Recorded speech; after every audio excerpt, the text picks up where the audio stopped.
Hi everybody, it's the Soap Man, and it's Tuesday and time to make a small batch of soap. I'm on vacation this week using up what I have left. So I have my lye and oils cooling as usual. We'll do my usual procedure, get a light emulsification, put it into 3 different batches. I'm going to try to do a Christmas soap.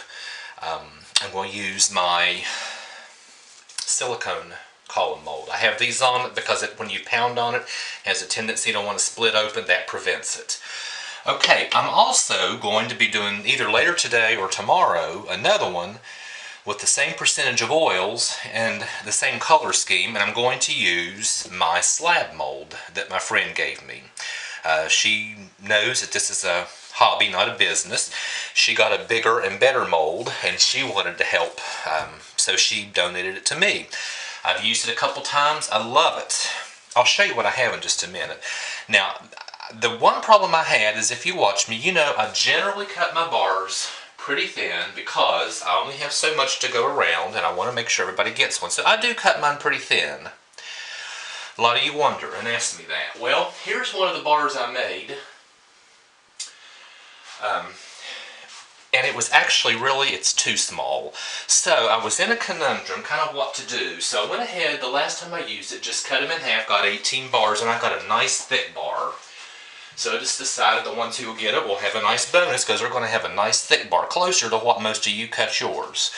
Okay, the problem is I only have 18 bars, and I generally like to try to get about 20-25. So I have decided when I use that mold, there's just going to be a bonus. So people are going to get a bigger bar and they're going to get the same number of bars. So after I made that one, I used my column mold, did a different color scheme, and they just turned out awesome. I wanted to show you. I didn't film this. Real truth is, I was in my bathrobe and I didn't want to change, and I didn't want to film in my bathroom any more than you wanted to see me filming in my bathrobe. So I did this one off camera, but I wanted to show you the cut. It just turned out fantastic. So that's what I'm going to try to do right now. That's essentially the drop pour using a column mold. Just pour high and let it pierce through. So that was 2 colors. I'm going to try it with 3. So this is going to be the bonus soap. Everybody's going to get a nice thick bar the week of Christmas, as well as when I give that other one out. Let me show you what I have up here. That's the one I was talking to you about earlier. That's the Green Monster. I made a double batch of hot process to catch up. Gave it out last week. I was really not wanting, just wasn't excited about that one because it just doesn't look good. But even so, the people who get it, it's given to them, and they know it's a quality bar of soap and they love it. So it was very, very well received, despite the fact it's not pretty to look at. So those are the ones I have curing right now. And I'm going to go ahead and get another batch ready. So here we go. So that is the method behind my madness. Put my goggles on, get my lye water in, make a little bit of noise. Sorry folks, let's get you where you can see. And here we go. This is 20 ounces of oil. I'm used to working with 40. So, this is a smaller batch. Now some of you may be wondering, well, let me do this first. Light emulsification, and get it into 3 containers.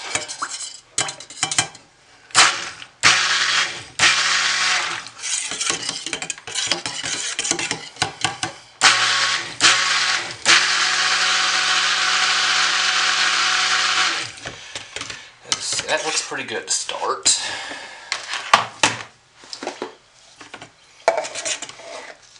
Now some of you may be wondering, if I'm going to do a batch, same colors and same recipe percentage, why don't I just do it all at once? Well, I am used to working with 40 ounces of oil. I just know it. I know how it works. I have a good understanding of the trace. I know these containers. I'm just comfortable using 40 ounces. Even though this is a little bit thinner, I just know this pretty well, and I'm more comfortable than doing a big batch like that. So I just want to keep it simple and do what I'm familiar and comfortable with. And these colors do not, these amounts do not have to be exact. Close is good enough, and that is close. So, let's get my colors in. So, in the white, white is titanium dioxide, and I want all of it.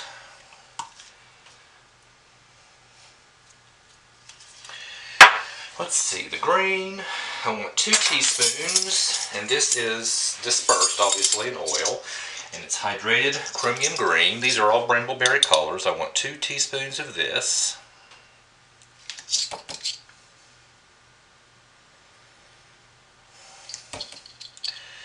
Just a tad extra since it's stuck. And then, the red is going to be a mixture.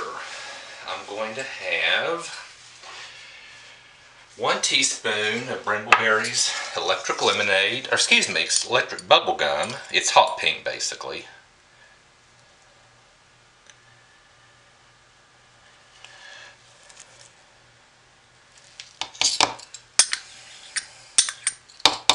Hot pink, and a ½ teaspoon of the Merlot Sparkle.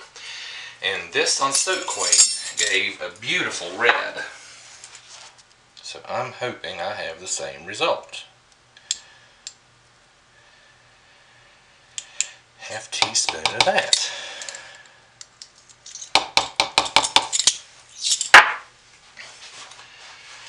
Let's stir these up and see what they look like. Start with the whites. Oh yeah, very nice.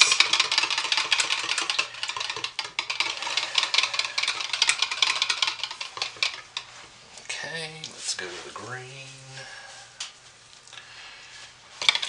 Yep, nice Christmassy green.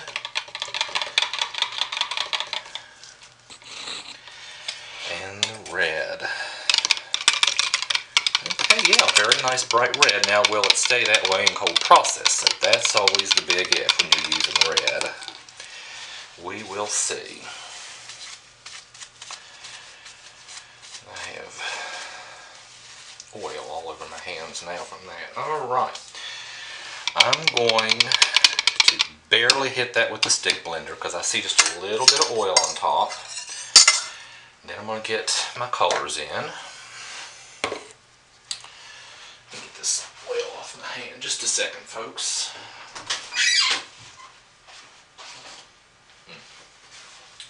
Oh well, this is an old shirt, just like all the shirts.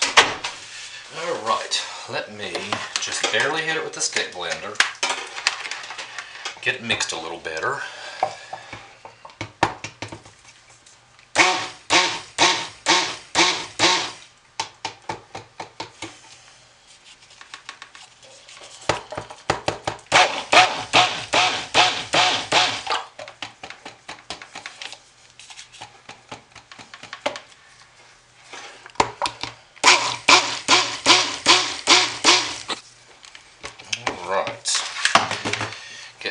Stir my scent in, and we're ready to pour. This is Brambleberry's Apple Sage. I don't really have one that says Christmas, and actually I'm running low on scents.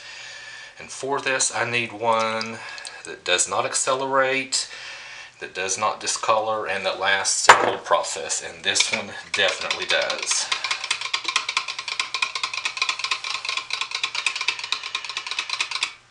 And it's really the only one I have enough of that meets those qualities, especially the not accelerating.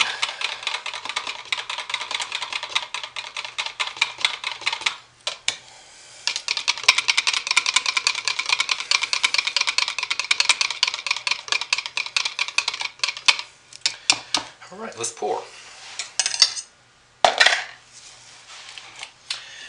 So here is my tall mold. Now the idea is like a drop swirl. I want to pour from up at a height way up here with each color, so when it drops in, it pierces down below the previous colors. Makes that nice swirl. So here we go. Sorry you can't see this, but we'll get you in the picture in a minute.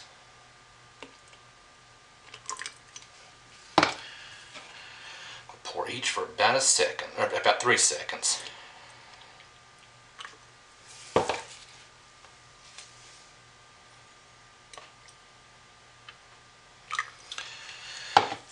Looks nice. Tap it down, get some of the air out. Start again.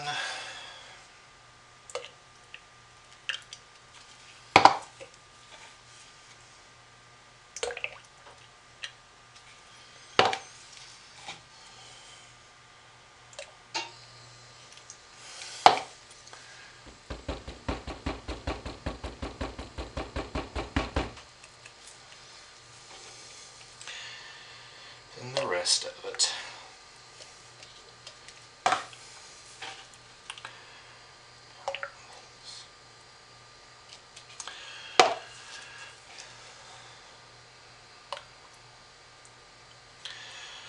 There we have it. Now these look like, because they're nice and thin like I want, I'm seeing a lot of air come out. It's looking like the colors may have muddled. We'll see. This might not turn out quite as well as the other one. It doesn't look like much on top. But I was just so happy with the way those turned out. You can't really see in the camera and the angle and the lighting, but they're gorgeous. I'm hoping I'm going to have the same with this. So this will be the bonus soap to go with the main Christmas soap. So everybody has enough, and they get a nice thick cut this time. Anyway, thanks for watching, everybody, and I'll see you later. For the second soap, I'll do the cutting all at once. Bye.